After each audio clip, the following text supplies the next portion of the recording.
और डिनोसॉर्स। ये शब्द सुनते ही दिल में एक अजीब सी एक्साइटमेंट और क्यूरियोसिटी जाग जाती है। 18 करोड़ साल से भी ज्यादा समय तक ये विशालकाय जीव हमारे ग्रह पर राज करते थे। ये बहुत अलग अलग प्रकार के थे, जैसे शक्तिशाली टायरानोसॉरस रेक्स से लेकर कोमल लंबी गर्दन वाले ब्राचियोसॉरस तक। उनका शासन पृथ्वी के इतिहास में एक बहुत बड़े युग को दर्शाता है। उनके विलुप्त होने को समझना केवल एक प्रागैतिहासिक रहस्य को उजागर करने के बारे में नहीं है, यह उन ताकतों को समझने के बारे में है जिन्होंने हमारे ग्रह पर जीवन को आकार दिया है और उन संभावित खतरों के बारे में जो आज भी मंडरा रहे हैं। डायनासोर के खात्मे की कहानी साजिश और वैज्ञानिक बहस से भरी है। यह एक ऐसी कहानी है जिसे नई खोजें सामने आने पर फिर से लिखा जाता है। चीन के शानयांग बेसिन में पैलियोंटोलॉजिस्ट्स की एक टीम को डायनासोर के आखिरी दिनों के बारे में जानकारी का खजाना मिला है। डायनासोर के जीवाश्म अंडे, जो समय के साथ उल्लेखनीय रूप से संरक्षित हैं, विलुप्त होने की घटना से पहले की अवधि की एक अनोखी झलक पेश करते हैं।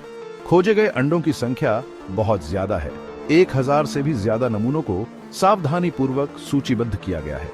ये केवल एक खोई हुई दुनिया के अवशेष नहीं है, वे एक जटिल वैज्ञानिक पहेली में डेटा पॉइंट है।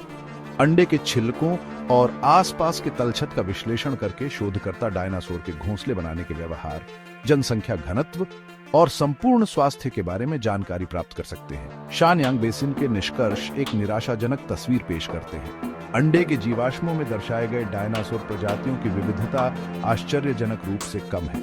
इससे पता चलता है कि हो सकता है कि डायनासोर की आबादी उस विनाशकारी घटना से पहले ही संघर्ष कर रही थी जिसने उनके युग के अंत का प्रतीक था। लेट क्रेटेशियस काल, जब डायनासोर अपने अंत के करीब पहुंच रहे थे, महत्वपूर्ण पर्यावरणीय परिवर्तन का समय था। पृथ्वी की जलवायु में उथल पुथल मची हुई थी। वैश्विक तापमान में भारी उतार चढ़ाव हो रहा था। ज्वालामुखी गतिविधि बहुत बढ़ गई थी, खासकर डेक्कन ट्रैप्स में जो आज भारत में है।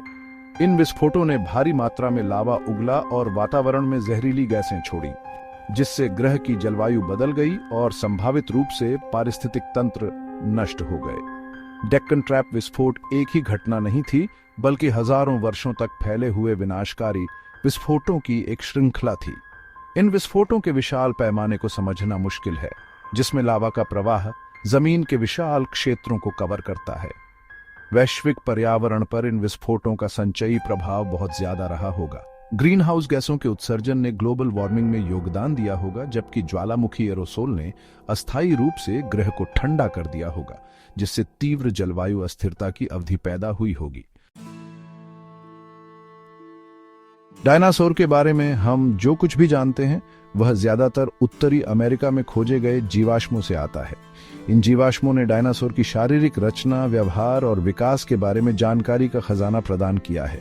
हालांकि उत्तरी अमेरिकी जीवाश्म रिकॉर्ड शानयांग बेसिन से उभरने वाली कहानी से अलग कहानी बताते हैं। उत्तरी अमेरिका में कुछ डायनासोर प्रजातियां क्षुद्र ग्रह के प्रभाव तक संपन्न होती दिखाई देती हैं। यह विसंगति डायनासोर के विलुप्त होने की अधिक व्यापक समझ हासिल करने के लिए दुनिया के विभिन्न हिस्सों के जीवाश्मों का अध्ययन करने के महत्व पर प्रकाश डालती है। यह संभव है कि लेट क्रेटेशियस के पर्यावरणीय परिवर्तनों से विभिन्न क्षेत्रों में डायनासोर अलग अलग तरह से प्रभावित हुए थे। महाद्वीपीय बहाव, समुद्री धाराएं और जलवायु में क्षेत्रीय विविधता जैसे कारकों ने दुनिया के विभिन्न हिस्सों में रहने वाले डायनासोर के लिए बहुत अलग परिस्थितियां पैदा की होंगी। प्रचलित सिद्धांत यह है कि एक विशाल क्षुद्र ग्रह प्रभाव जिसने मेक्सिको के तट पर चिकसुलभ क्रेटर बनाया, डायनासोर के विलुप्त होने का अंतिम कारण था।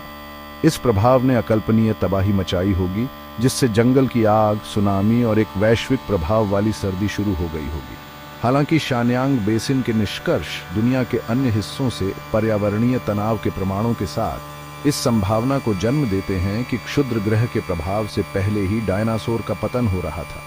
हो सकता है कि क्षुद्र ग्रह का प्रभाव पहले से ही संघर्ष कर रहे पारिस्थितिकी तंत्र के लिए केवल अंतिम झटका था। डायनासोर के विलुप्त होने में क्षुद्र ग्रह के प्रभाव बनाम अन्य कारकों के सापेक्ष महत्व पर बहस आने वाले वर्षों तक जारी रहने की संभावना है। डायनासोर का विलुप्त होना एक सरल कहानी नहीं है।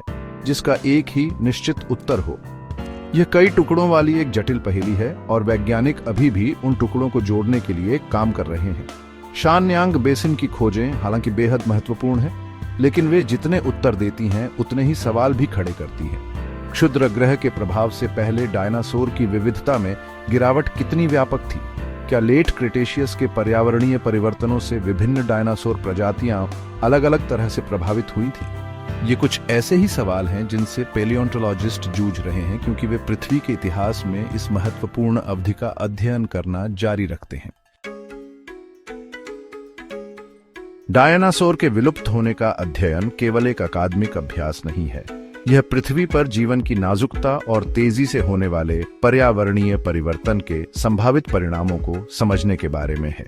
यह अध्ययन करके कि अतीत के संकटों पर पृथ्वी पर जीवन ने कैसे प्रतिक्रिया दी, हम बहुमूल्य अंतर्दृष्टि प्राप्त कर सकते हैं कि आज हमारे ग्रह के सामने आने वाली चुनौतियों का सामना पारिस्थितिक तंत्र कैसे कर सकते हैं।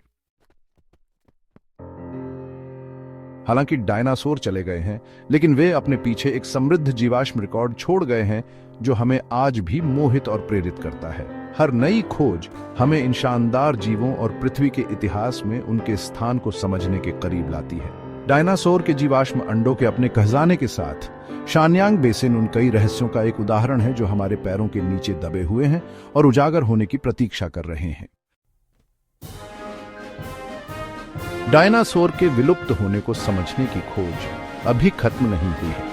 दुनिया भर के पैलियोंटोलॉजिस्ट नए जीवाश्मों की खोज करना, नई विश्लेषणात्मक तकनीकों का विकास करना और इस महत्वपूर्ण घटना की हमारी समझ को परिष्कृत करना जारी रखे हुए हैं। जैसे जैसे तकनीक आगे बढ़ती है और पृथ्वी के इतिहास की हमारी समझ गहरी होती जाती है, हम आने वाले वर्षों में और भी रोमांचक खोजों की उम्मीद कर सकते हैं। डायनासोर की कहानी अभी खत्म नहीं हुई है। यह एक ऐसी कहानी है जो हर नई खोज के साथ सामने आती रहती है।